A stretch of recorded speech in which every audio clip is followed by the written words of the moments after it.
Hi, this is Cindy. And Michael. Part-time Permies, and I'm going to give you an update on the food forest.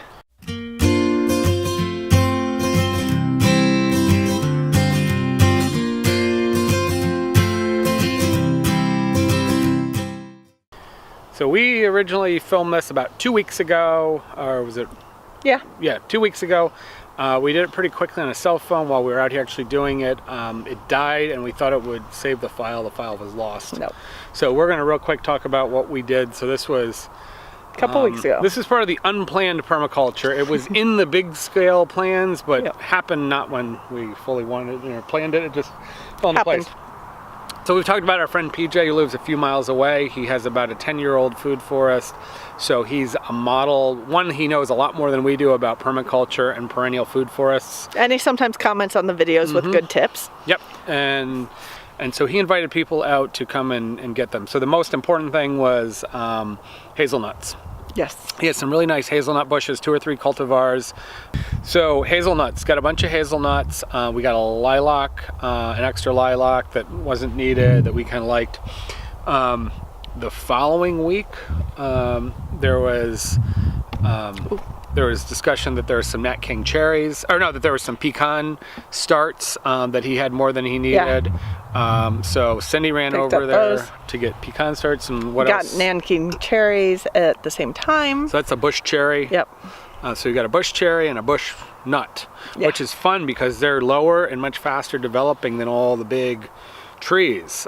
So they're perfect, and they're also highly disease resistant and tolerant and like the sand. So they're perfect for our situation. Permaculture situation. And you ended up going to Costco and finding a few. Then not probably premium selection of fruit Not trees, bad, though. but Costco I do think is fairly careful to find high quality product. We want to put most of our fruit in the front, and it's not cleared out yet. Yeah. We don't want to take up too much of this space and back. But we had a little space. And we needed sun, but I was like, you know what, this looks like a good deal. These look like to be good quality. They just come in on the truck. They are commercial stock, so I don't know a lot. They're not necessarily specialized or real disease hardy. I'm hoping that they are, but yeah, we'll see how they do. 2 cherries, a cling-free peach, and a nectarine. So we have a Bing cherry, so that's a classic red tart cherry here, I believe.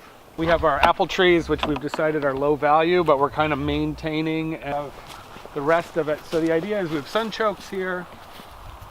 We kind of have some pumpkin activity sneak in around here. We might actually even put some pumpkins in around here to help hold the moisture down.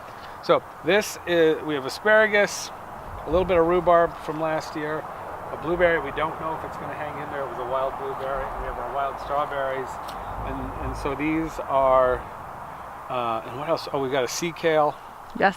So these are becoming perennial permaculture, sort of traditional hardy plants that, with a little care, should just maintain. In and around the remainder of it will be will continue to be annuals, and then this area will be an extension of that perennial bed. So we're gonna let the sunchokes come up because the light will not block them too much. And then 1, 2, 3, 4, 5 hazelnuts are here. The big one back there is a hazelnut, but that's a older one that's maybe wild. It may not bear a good nut on it, but we want it as a good pollinator, cross-pollinator. So we've got 6 there, and we have, I think, another 3 there. So that's 9 hazelnuts. They will bush out. If they do well, they'll get up in at 10, 12 feet, but 6 to 12 feet, and they will continue to cane out and grow into bushiness. And we can chop that down and bring it down if we feel like we need to keep it under control. So we're looking forward to hazelnuts in probably just a few years.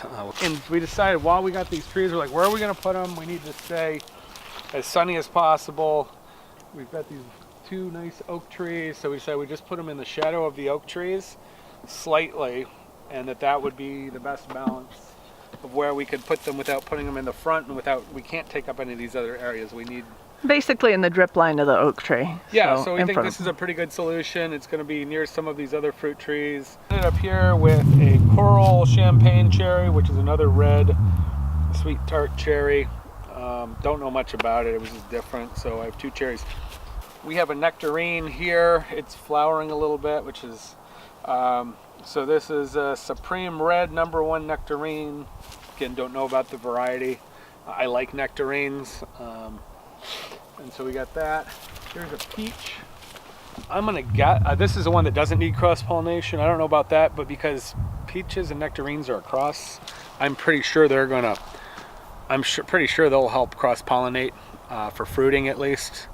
Not that you want the offspring of it, but so anyways, we have a Reliance cling-free peach. Again, another commercial seed stock or root stock, and graft.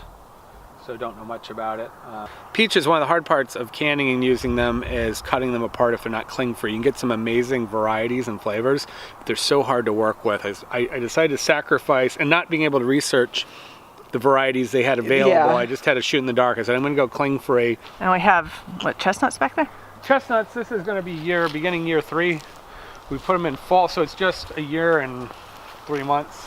We put them in late fall. These also came from PJ. He's been really good about doing starts and splits, similar to the pecans, which we'll have potted for another year or two, strengthen them up. These were 1 or 2 year old starts. We had 6 of them. This one's doing pretty well. We have 1, 2. We put 2 in the back forest and a little bit of clearings because we had them, and you know, chestnuts will get really big. Those are bushes, so these get into pretty big trees, and the cold hardy, you know, northern pecan can also get very large over many years. The pecans will be about half the size of a southern pecan, so they're not so marketable because of the smaller nut, but they are just as sweet and very desirable for a permaculture personal use. So we're getting our higher canopy level back here, our mid-level canopy back here with the fruit nut, so we'll work our way down. Last year we did grow some sunchokes around the apple trees and some peanuts around there. Probably add to some of the things on the lower levels, the lower story through here, and by mixing all these things together you decrease disease. If you don't have them all one type right next to each other, you prevent pests from spreading from tree to tree, and you could also have all these supporting plants underneath to help with green manure and helping build the soil around the trees and nuts. The other big thing that happened was I scalped the yard pretty low, cleaned up the heavy sticks, and we got a forage blend of say about 15 items from our local feed store. And so we got feed grains that are germinatable but not sorted for you know, seeding, and we just scalped and then broadcast spread between here and all the way through the areas where the chickens are and all the way up to the dog fence. I spread about 30 pounds. We got 50 pounds. I spread 35 pounds of it. So brassicas, radishes, grains, most of them cold hardy, obviously, because we knew we were still in snow. The idea being fortifying the natural grasses and plants, and then adding variety and food for the chickens, whether it be the plants or if they do go to grain seeds. I don't think a lot of them will make it that far. Now we've been feeding wild turkeys and crows and other things. That turkey, the big tom back there. But we do believe that this section definitely will not be cut until we scalp it or blow some leaves or do something really just to maintain it and mulch it in the fall. All we did here was I drove over it twice to mulch it in the fall and once pre-seeding.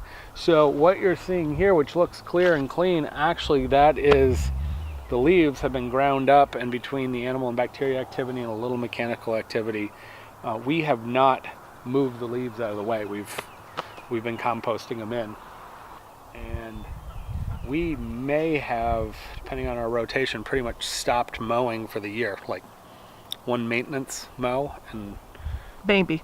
I mean, the front we do some stuff, but if things work out right, other than some trimming up around areas the chickens don't go, we may not be mowing the backyard. So that would be a big permaculture improvement this year. Yeah, might get to sell our mower.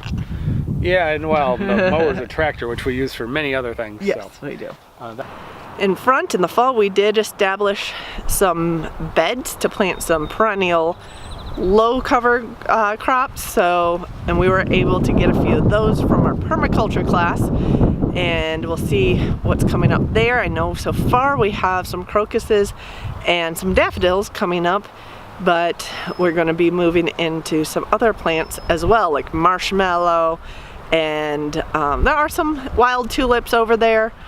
Some of these are edible, most are edible, not all of them are, but things like marshmallow and crones and motherwort we have planted up there as well. So eventually we'll get some of the trees thinned out so we get more sunshine, and we'll be able to extend that planting even further and maybe even move some fruit trees that directions. So I hope you enjoyed the show. That's what we have going on right now. We will work on getting some more videos out here very soon, and we'll see you at the next one. Take care, guys. Hi, Puds. Hi, Puddin'. Are you playful?